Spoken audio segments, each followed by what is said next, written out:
up history, Yes, right? so all you do, you message Jay, he's like, oh, amazing, I do pit bikes. He sends me the message going, tell me the answer to this question. I send it back and he goes, oh, this is the answer, just so you know. That is all true, but when you ask me questions...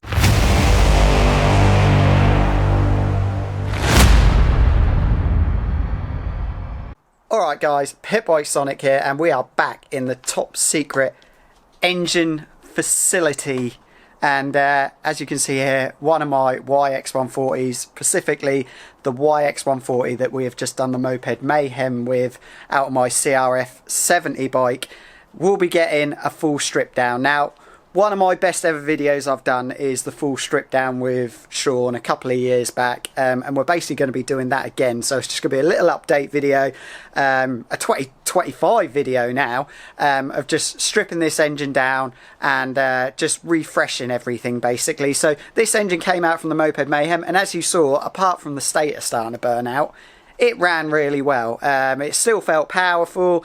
Gear changes were dead smooth. We had no third or fourth jumping or anything like that. So in this video today, we're just going to show you what you should do really, just to rebuild the engine if everything's going well. So just today I think we're going to change piston, valves, springs, things like that, just general stuff. We don't want to go nuts because at the end of the day the engine is still running really well. So we're not going to be changing gearboxes even. I think we're going to change the selector forks just because they wear really quickly, but we'll see it closer when we get the engine apart. So yeah, we're going to take this engine apart, me and Sean, or mostly Sean. I'll be filming it, and we'll get loads of info in and on what we're going to do. This is a YX140 engine, by the way, Gen 3 guys. So yeah, we're just going to get it apart and see what it looks like after 3 seasons of wear and tear. So it's done well, this engine, a lot better than a lot of them. Let's get into it. So it will be like the older ones are just better. The quality of stuff's down generally, I swear it's got worse. Do you know what I mean? The older engines, or rather the original Gen, not the original, yeah, the updated Gen 3 when they went needle roller bearings, those early ones were better. So, starting the engine by taking it apart, obviously. Sean has just taken the side covers off. Hopefully this video does as well as my last engine rebuild one, because it earned me an astronomical amount of money. It earned me £50, and that was 3 years ago. And I ain't seen any of it, just to clarify. You get 10%, so you get 50p of that. Do you think 10% of 50 quid is 50p? £5. £5. Be interesting to see if you cut that out or leave it in. No, I'll keep that, I'll keep it in. Right, so I'm really looking forward to seeing inside this. As I said, this has done 3 years. Not of like loads of riding. It's never done a full season. It's just done track days at Ella. I said Wendy's rode it. It's been slagged out though, hasn't it? Big stuff. Yeah, yeah, oh yeah, yeah. It's a bit. Like, it's done it did the Moped Mayhem we won. Obviously it did this Moped Mayhem. So it's not like done mega hours. So it's not exactly sat around. So it's going to be interesting to see whether the gearbox is still running smooth, which is extremely rare for a pit bike. So it'd be interesting to see what that's like. But this is basically just what you would do if your engine's still running good at the end of the season and you're just doing a basic refresh is what we're doing today. Because the actual only problem I've got with this engine is the stator, and that's the only bit we haven't got here.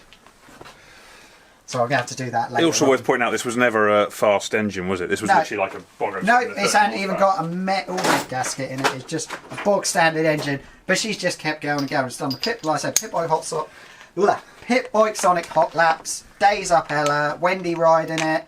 I think I took it to Spain 1 year, and yeah, most mayhem. And it's worth pointing out, you still hold one of your lap records on this. It wouldn't be this engine though, but it would be this spec of engine. Why wouldn't it be this? Are you sure it was? No, yeah, but that's my point. It's this spec of engine, isn't it? Yeah, yeah. So yeah, at lids on this spec of engine, I've never gone quicker. Which I think is down to the bike. I think a CRF 70 size bike is better round lid than a CW, because obviously it's a very fast track. So yeah, I think there is other tracks that I haven't gone quicker at. Yeah, your clutch looks well worn. Maybe a new clutch then.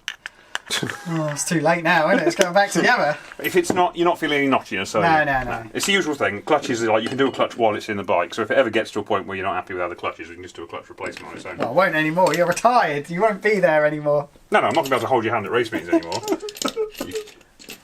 Now we can watch you DNF every round for the rest of the season. Well, I've got loads of spare engines now, it should be fine. Now we'll watch you fit engines for the rest of the season and do no riding. Yeah, so basically this got rebuilt when... This engine would have got rebuilt when I was using my CR70 as a 125 in the moto team class before...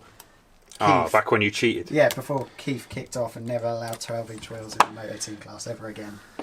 There's not much to say at the moment, guys. It'd be more better when we're putting it back together. Yeah, you don't need torques to undo things. No, we'll cut later once the engine's fully apart.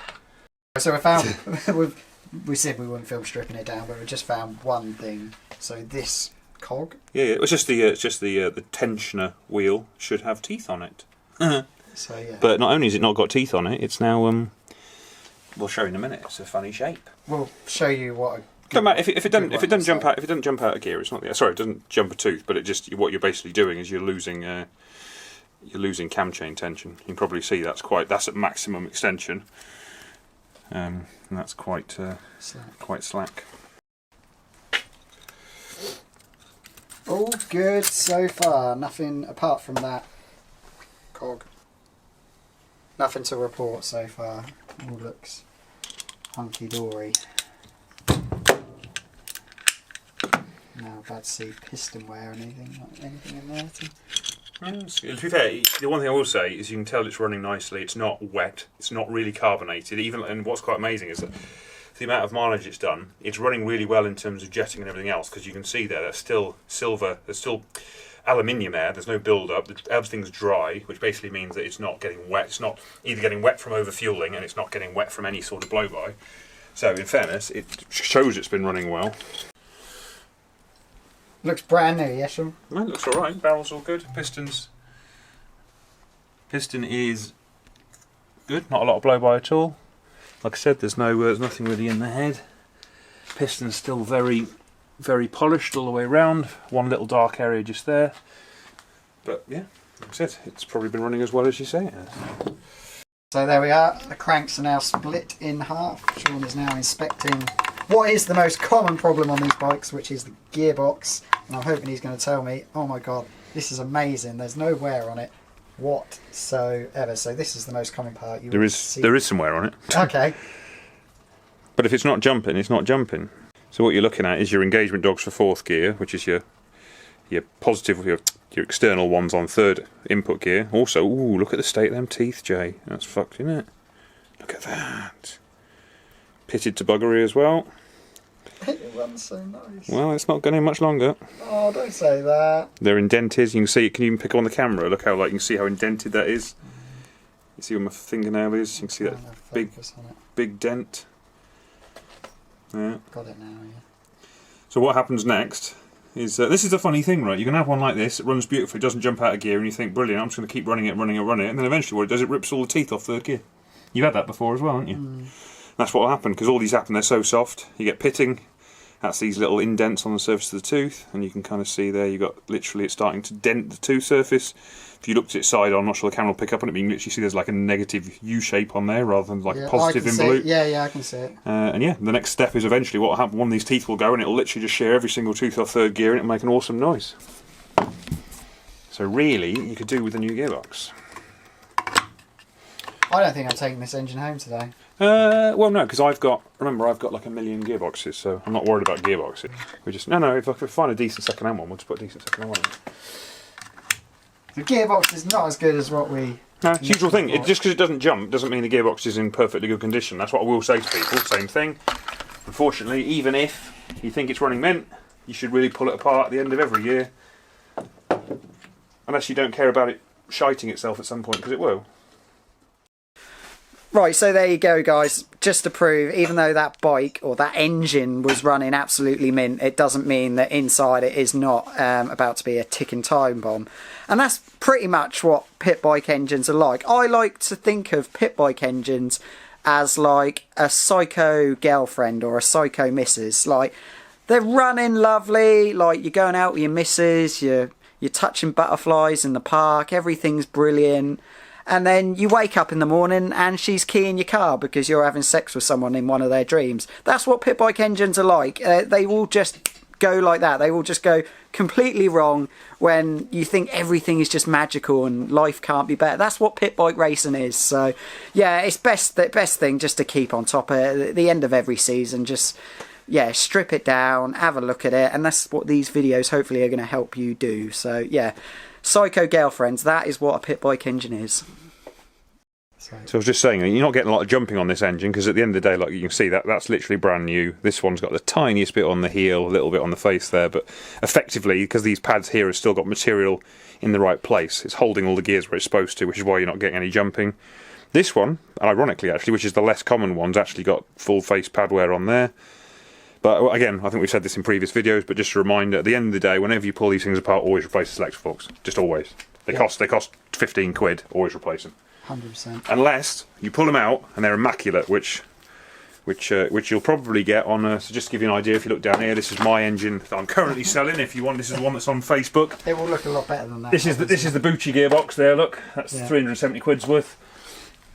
And if you look at that, this is after a full seasons of racing. Look, there you go, brand new. The tiniest kiss, the tiniest kiss, nothing at all, nothing at all, nothing at all, nothing at all. That's a full season's racing. This is the one that this is the one that I've advertised that I'm saying is being rebuilt before use, so it's literally waiting for someone to say what they want. So yeah, for sale, get in contact with me if you're interested. And that's why, Bucci gearbox, that's a 370 quid gearbox, that's why, that's your difference. Yeah, from what you've just seen in that one. Got it. Yeah, it's a tricky one, but it is.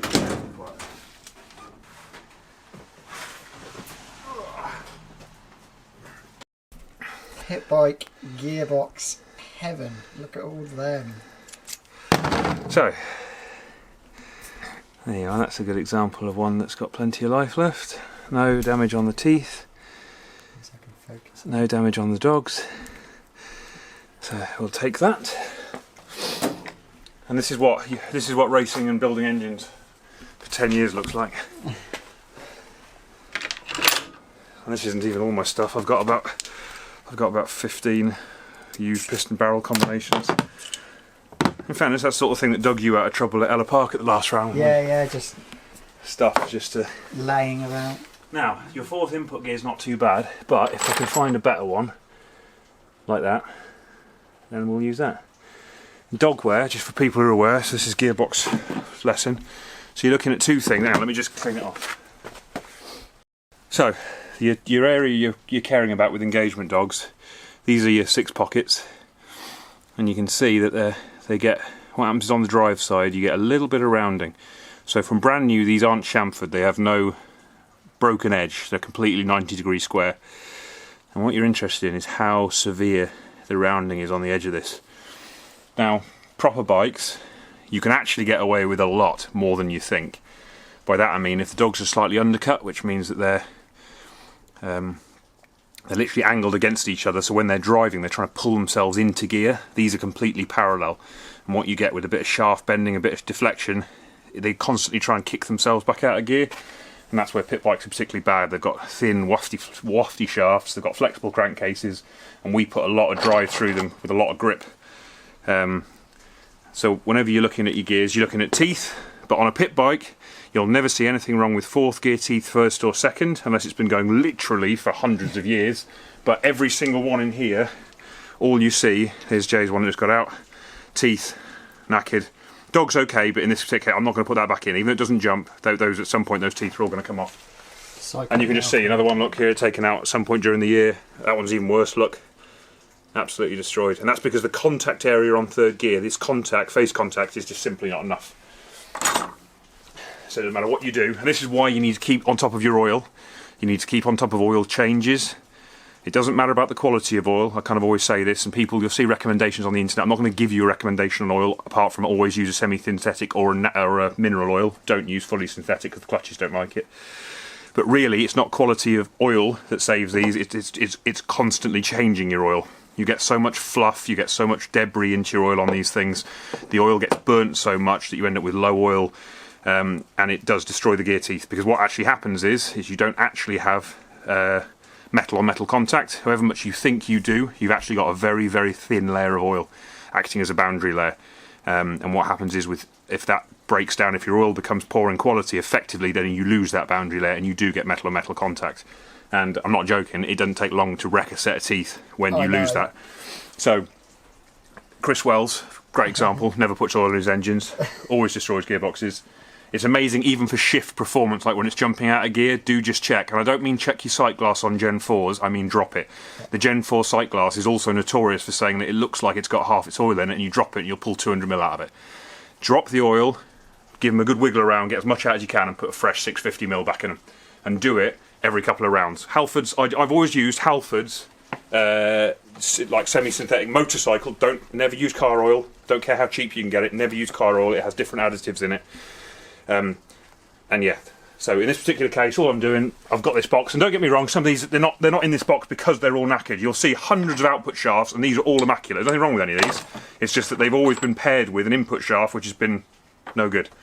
And there's very few third gears in this box. So Yeah, because most of them, even one here, I just throw them in here, but like that one's knackered. That's not going to go back in anything. I just keep. I mean, again, over years, I didn't need this many things. I've never seen a broken input shaft. I've never seen a broken output shaft, but I just keep them. So part of the refresh rebuild that we thought it was just that before we found out that my gearbox was a ticking time bomb. New oil seals for everything, so you just sort of which I don't do. Just to clarify, you don't need to do this all that often. I don't do this like every build. Gaskets, yes. Oil seals, no. Oil seals are just one of them things to keep an eye on, but they're not horrendous. They're not like absolute time bombs.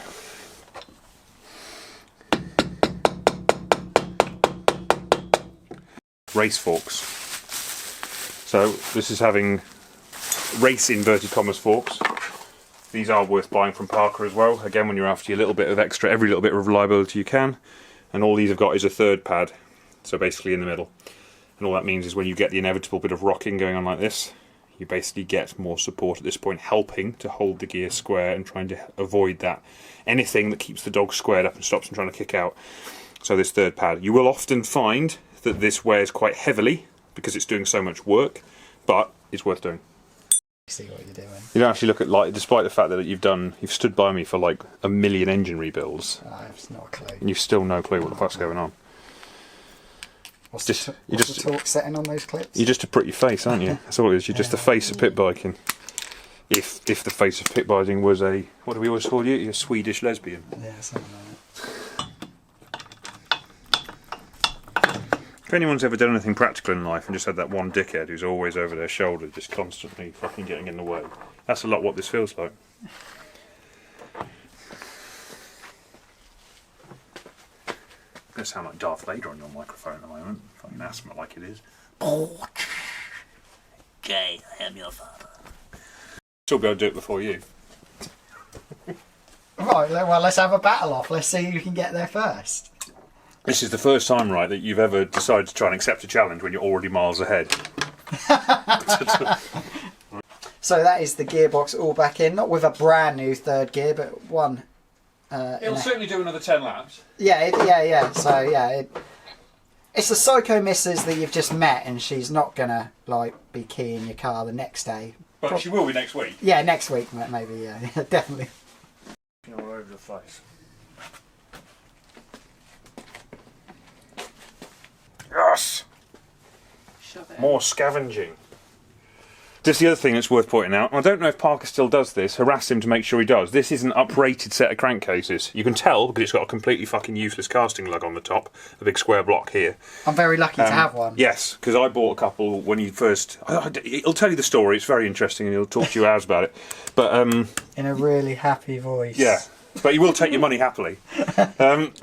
He loves these jokes we make about him. It's fine. He better, because I buy all this stuff as well, so he shouldn't complain. But yeah, uprated crankcases, if they're still around, do get hold of them, because what they've got, which I've just covered now, is they've got more material. Oh no, I'm talking shit, I'm pointing to the wrong one. It's down here. That's what I was looking at. Alright, it's got this lug on the top, that's how you can tell the uprated crankcases. That doesn't do anything, that's just it's a giveaway of what it is. But the bit you're after is here, look, if you look at this compared to a standard crankcase, it's only minor, but it has extra material webbed around here. And this is the bit that often breaks when this bearing goes, it punches this away, and there's a little bit more material around them, and I've never seen one break yet. we would have done rebuilds to. We have done a rebuild on a casing that has gone. I think we did it on my my tiny Sci Moto before I gave it back. If you get a hold of these, they are worth their weight in gold. Yeah, but you can't seem to buy. Just to clarify, the engine that I'm selling for 450 quid has an upgraded set of crankcases. I'm going to do shameless plugs through this whole video, just so you know.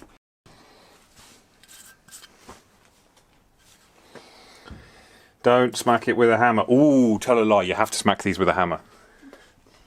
Not any of them, just the upgraded crankcases, because they have a slightly tighter fit on the crank bearing. That's the only reason. On a normal set of crankcases, you can, I've said before, you can just wiggle them down.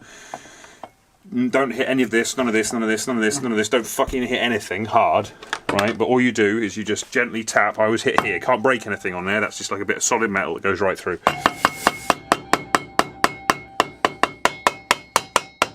That's it. And that's because those are a slightly tighter fit on the uprated cases. So yeah, if you've got the normal ones, it will just just don't smack it. But if you're going to tap it, and again, I mean tap it as in make sure it's making progress. Don't just smash it away like you would your granny. Something's not right. Right? Yeah, exactly. Just. You've probably got one of those dowels in the wrong place. But don't start hitting things like over here and stuff because they're prone to cracking through this part. Just literally something completely solid like the side of your oil pump there, which you can't break. Yeah, and that's already gone down, seated properly. And everything still spins, that's the important thing. Look, I haven't seized anything up, everything still turns.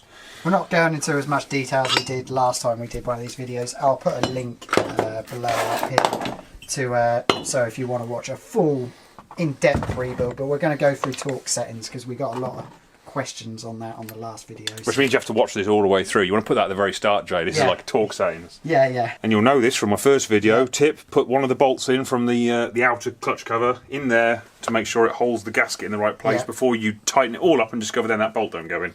And then you push it through, tear the gasket, and then it leaks out the top. And you go, why, oh why am I such a moron? Like I say, we'll go through torque settings.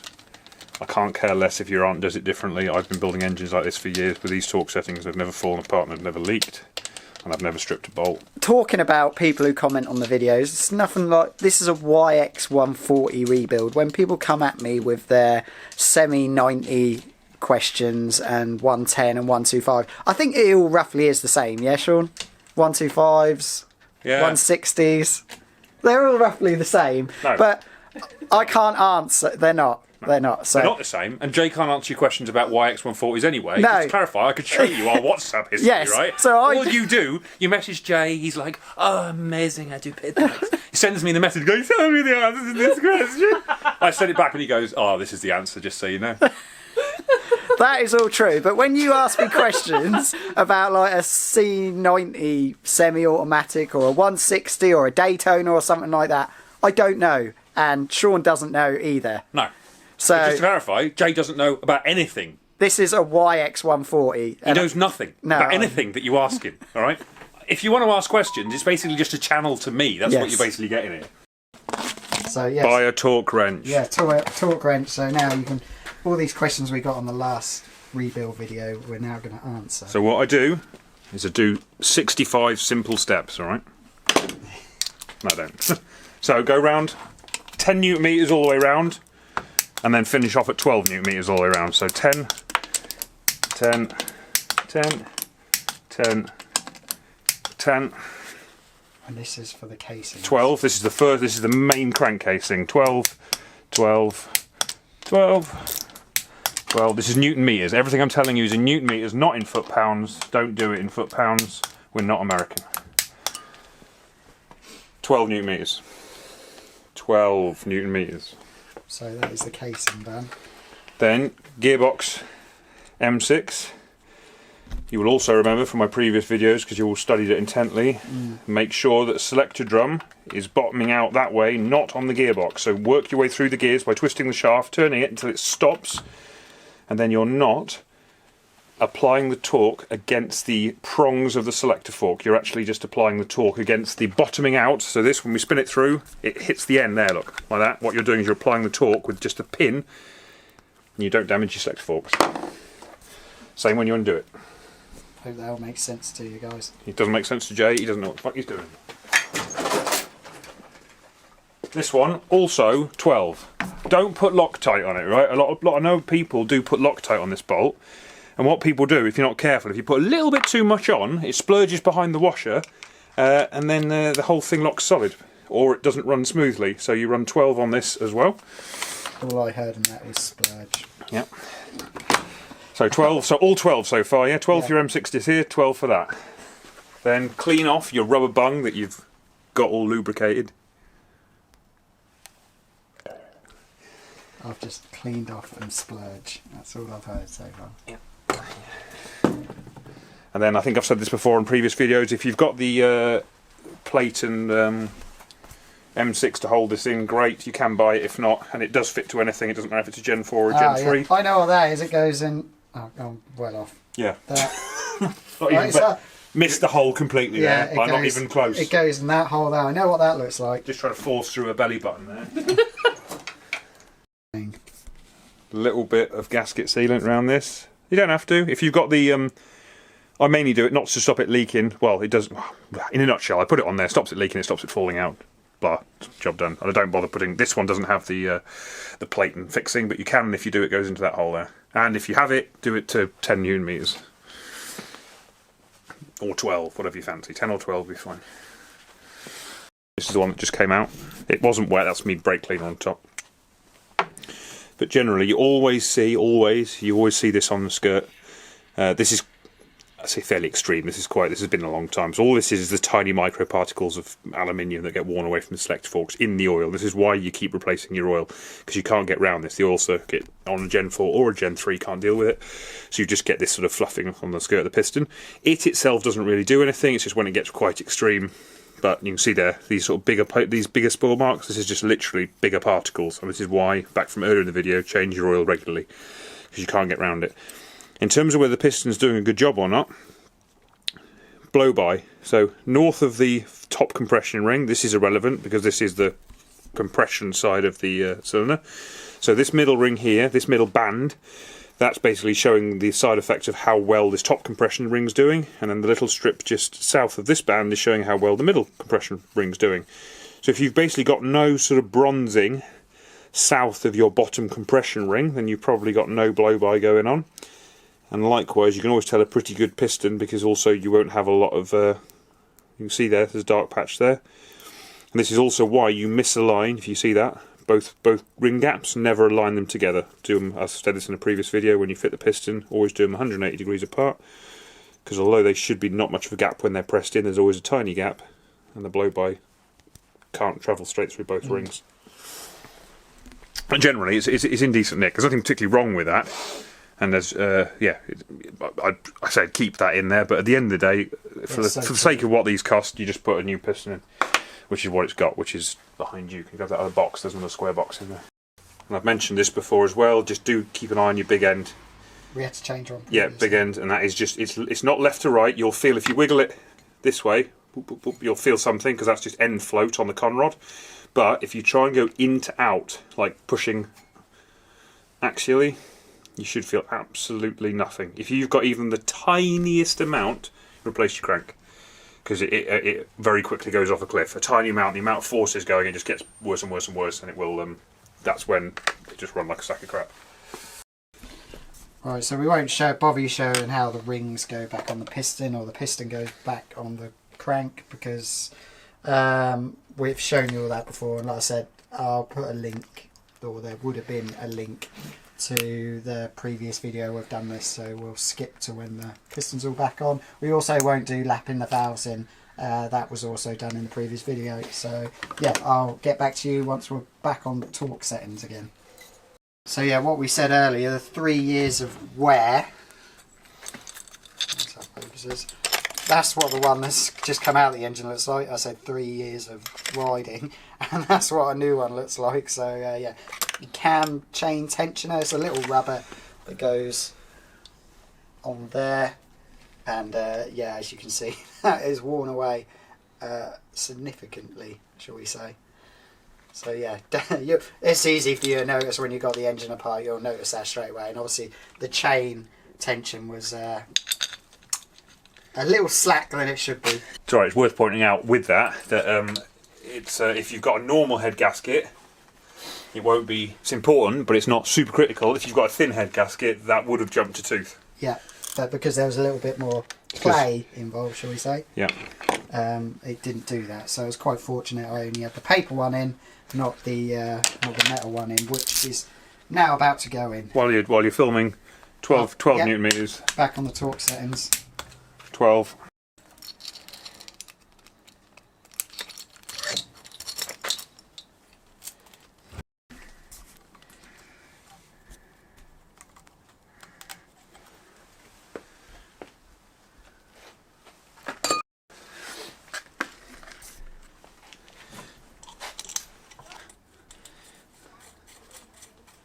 Right, so torque settings on these. So 10 first, so cross one, diagonally across. 10, 10, 10, and then 13, 13, 13, 13, 13. And these two little M6s on the side, because unless you've got literally a crow's foot, which is a complete waste of time, because they're not really doing anything beyond. All I do is just pinch these down. Nothing too crazy. Don't try and strip them. The forehead belts are doing all the work, so just literally pinch those down. Playing. Just to clarify, it's 0 degrees out here. Yes. Right. I'm wearing sensible. I say sensible. I've got plenty of layers. I've got thermals under this. I'm fine. Jay is literally, the camera should be shaking at this point because he's. I'm wearing branded stuff. 7-in-1 racing oil, the best oil that can go in your pit bike. Yeah, but they don't keep you warm when it's 0 degrees. So their hoodies don't keep you warm. Right, 10. 10 for these M5s. 10. 10. And then while we're at it... No, we're not. Leave it there. Cut, cut! Don't let us see the cheating stuff. Nervous laughter again. That's fine. I'm just going to... what am I do? Valve clearances. I don't think we put that in the first one, valve clearances. What, valve clearances? Yeah, I think people were asking, weren't you? Because there were a few comments where people were going. Oh. How did we not put it in the first one? I don't think we did. Someone did comment and we had to answer it. So obviously, for those T at the top, T lined up there, yeah. Mark T, and then this one, your little dot should be facing against that one there. Because obviously you can be 180 degrees out if that's at the top and that's facing backwards, so make sure that's forward and that's at the top. And then your top one is 0.1 of a millimetre. Sorry, 0.1. No, sorry, 0.1 of a millimetre.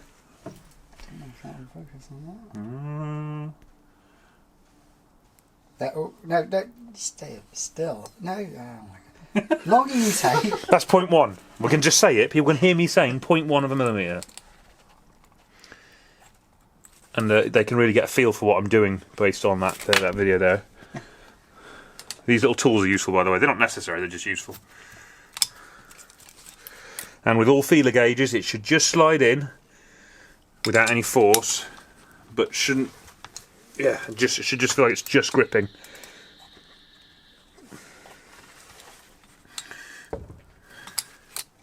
So if you pull it out, you should just be able to get it to slide in nicely like that. And make sure you do it up. Because I've once before not done that up and it doesn't like it. And then at the bottom one, so that's intake top 0.1 and then bottom 0.15 for exhaust.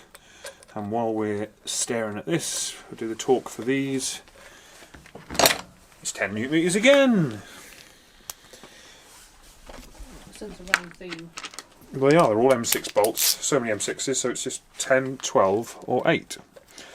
And what will really bake your noodle, all down to stretch basically, it's just how much bolt. If you ever want the philosophy behind it, as long as you've got 2 times the diameter of the bolt, or 1.5 to 2 times, an M6, if it's only clamping over a very short distance, like this one here, these ones I've done 10.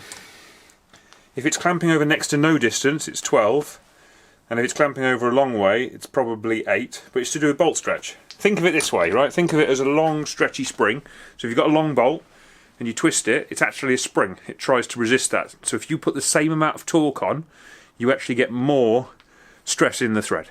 Now what that means is, and you'll find out when we come to do this one, is the long bolts have got less of a torque than the short ones, even though they're all M6s. And that's why the one that people always strip long bolts, because you put less torque on them. There's a fascinating fact for you. That's just gone straight over Jay's Jay, head. behind the camera, spin the camera around, show them your facial expression right now. It's very close to his cum face. Monkey with symbols, that's all I'm going to say. And once again, you people are actually sending your questions to Jay. It's like an OnlyFans bird when it's actually a fat middle-aged man on the other end saying, "Oh, get your tits out." In this case, it's pretty accurate. it's just me. Oh, what? Say viewers should be screaming there. Don't even set your fucking exhaust valves. And again, Jay's filming this, doesn't pick up on any of this. I could do anything to his engine, you wouldn't even know about it. Half the time, you probably pick up on the videos, I just do things wrong and just leave it. What's the worst that could happen? Makes for more interesting vlogs. Jay keeps coming forth due to technical failures. Oh, fucking hell, that's tight. Oh.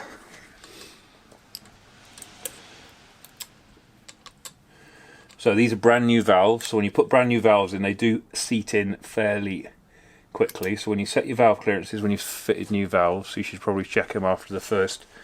If you do a track day, you did 6 sessions, for example, or 4, 5, 6 sessions, then I'd go back in again, check your valve clearances, because they will tighten up when the valves start to bed in. Because the valves are soft and made of cheese, which means they bed in really, really fast.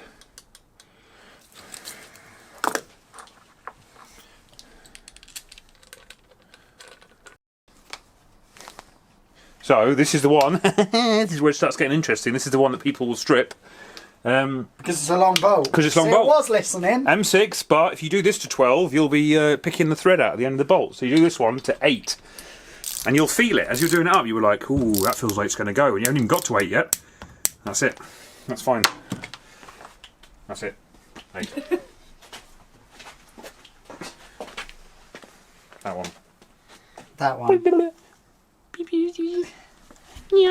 That one. Even though we haven't got a stator going on, because I'm getting a digital one now, because the other one was burning out, what would that one be, Sean, if the stator was on there? That wasn't rehearsed. It wasn't, but that's basically what I do. I just rattle gun it up. Just blip it, blip. Just a little quick blip. I don't actually have a torque for that one. Joking, if it's the same thread pitch, because the thing is, it's a course, it's so 16 times 7. It's a bit more than some of the other ones. Because that's a fine pitch thread. Those two, we'll get to those, but those two are 40. 42 if you want to be exact. That one would be slightly... some numbers. It doesn't matter. I've never torqued those ones up. I've never torqued up the stator, I just blip it up. This is one of the ones you have to be super careful with. There's a couple of threads on this engine you have to be careful with. This is one of them. Because if you shaft this one, you're almost buggered. Because you can helicoil them, but it's basically just behind there is the back of first output gear, so you can't really do a lot. And the reason it's a bit crap is because they haven't really made the thread long enough. And that's why it's risky, because it doesn't have lots of diameter, lots of thread behind there. So I just do this. I do it 8 first, if I remember correctly. Just to make sure I'm happy the thread's okay. And if it's okay at 8, then we just go to 10. But this is one of the ones you definitely need a torque wrench on, because you will strip that. And you will crash and you will die.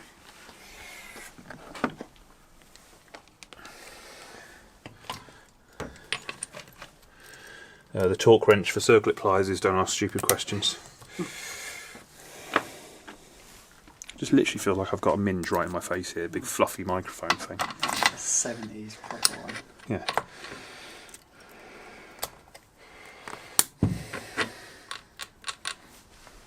Again, just because I may not have mentioned in a previous video, they can feel like shit when just when you put them on, you think, what's going on there? Are they too tight in mesh? They are, but as soon as you put the case on, this pulls the shaft ever so slightly over, and they spin beautifully and feel wonderful. Right, this was in a previous video, but it's one of the most useful tips I'll tell you, so you don't shaft your clutch basket, which people always struggle with. Clutch holding tool you can use if you really want to, but you don't need to. All you do, I think I've said this before, just get 2 washers, big enough to be under the spring head. Screw down just 2 of them, is all you have to install. Make sure the clutch engages, and by that I mean make sure that the top plate pulls right up to the back of there. And then just spin those down. You don't have to torque them up, you just tighten them down so they're fully preloaded. So you just wind that preload on all the way until it stops. And that friction alone is enough to stop everything turning when you torque everything up. So you don't need to hold anything. You don't want to risk breaking those off. That's all you do, and then you just stick a copper, not a copper, 2p.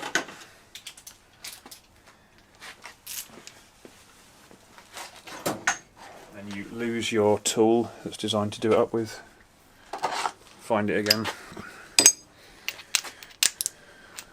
Lose it again.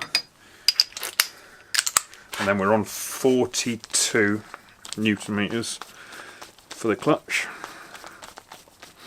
A little bit of technique involved in this, or two people, so you don't skin your knuckles off, because the key is obviously you've got to hold the tool square.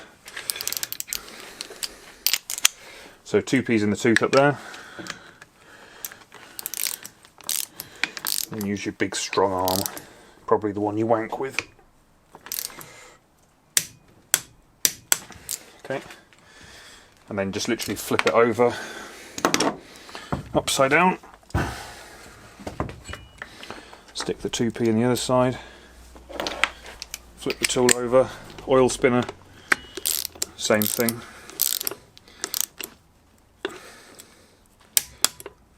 .42.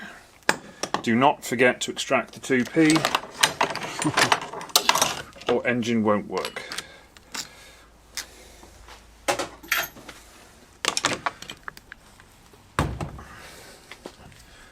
And then obviously all you have to do then is undo this to extract your two washers, and then put the clutch actuating plate back on again.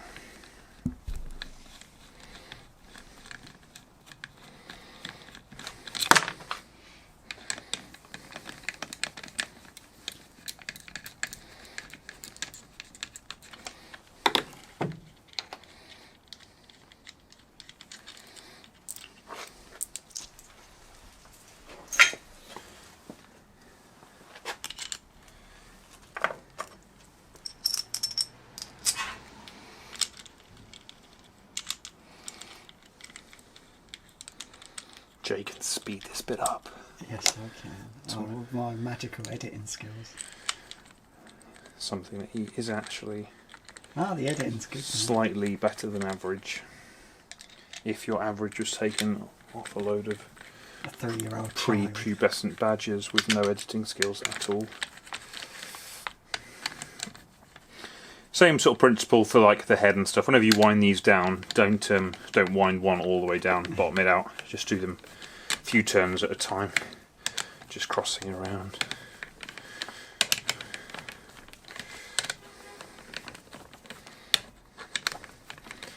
At the end of the day, you don't save anything by doing one at once, but you can make a spring pop off the side of the back.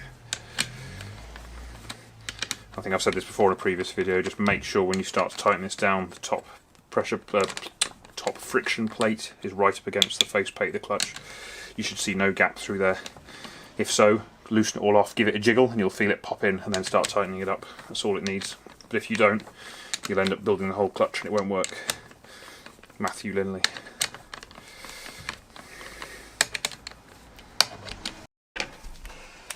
And then torque setting for these is 10 again.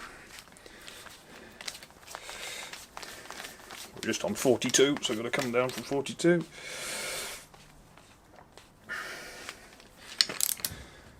Again, you can put the 2p in the gears, but again, because I built all the top end first, as I always do, there's enough compression in the chamber. Hold it in place. Okay. Just because we've been asked this a few times before about oil spinner. So this isn't running an oil spinner. It's got the same spacer on, it doesn't have it on. I don't recommend it. Jay's got loads of money, so he doesn't care. But you do basically break the oil circuit, because without the oil spinner you don't actually complete the circuit that feeds the oil down there, comes back through there and comes out the bottom here. So it's not ideal, it's not recommended, but Jay likes every last little bit of advantage you can possibly get, and it's just one little bit of extra mass to spin up on the end of the crank. It's not strictly true, I'm partly joking. This one is a good example of it. They used to make oil spinners with a steel body, and the aluminium was cast over the top of it, and those used to break. So basically you'd be going along and the oil spinner would shat itself in half. The modern oil spinners now, don't buy a steel one. the big heavy things. It's not worth it. Now they are one-piece aluminium tops, and they don't break. So if that's the case, I'd just recommend keeping it in there and running it. All you do with this technically is reduce the life of the big end on the crank, because you're just not oil feeding it as well as it could be. I say as well as because they don't have a brilliant oil circuit. But it's worse than not running it. But like I say, Jay's minted, so he doesn't care how much money he spends at cranks.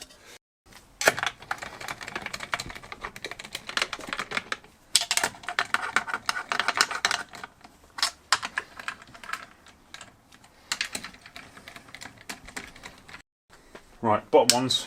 So when you put this outer clutch cover on, all the short ones, which is this one, so these will be 12, so sorry, 10, 10, 10, 10, and this one here 10. So they're all the ones at the same length. This one here 10. The difference is that one's done now. So 10 for that first long one. Then all the short ones go to 12. 12, 12, 12, 12, 12. And although it's not here, two that go on here, the short one 10 and the long ass one is 8. I do that one 8. You do 10 as well. You get away with 10, but like I say, don't do 12 on the two long ones there and there. That's where the clutch bracket goes. Yeah, the two long ones here, 10 or 8 is fine, and you'll feel it as you're doing it up. It feels like it's not as happy, and that's because you're basically putting more, for the same torque, you're putting more stress in the thread. Right guys, so that is my YX140 engine for my CRF70 all done. Massive thank you for Sean, as always, for rebuilding these engines for me. Hopefully this is going to be a quick engine. Well, mostly for Wendy, but this is basically my CRF70. This is what I do Moped Mayhems on. Hopefully we'll be doing another one of them in the summer by the looks of it, as long as it don't clash with any other race meetings. So yeah, we'll probably be doing more of them, and whenever I go up Ella, I always use this bike as well. So it's kind of like the training bike, and if Wendy wants to go have a go, that is the bike we use. So yeah guys, hopefully you found this video interesting. Before I say goodbye, even though it is in bits down here, Sean has got a engine for sale here. That is a Bushi gearbox in there, not just your standard Chinese gearbox. That is 370 quid, Sean. The gearbox is 370. I'm doing the engine for 450 with the new piston valves that basically have the standard rebuild I give to anything.